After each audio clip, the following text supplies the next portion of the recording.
Hi guys, today I'm going to show you how to insert any video in HTML using Notepad. Let's start. First, you need to open the Notepad application. Then you need to write the code that I am writing.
After writing the coding, you need to save the file. To save the file, first click on the File menu option on the left side.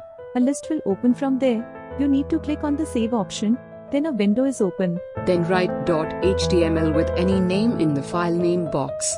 And save the file. Then close the Notepad. And open the file in any browser or double click on the file. Then the video inserting will be ready in HTML. If you like the video, then give like and subscribe the channel for more videos and updates.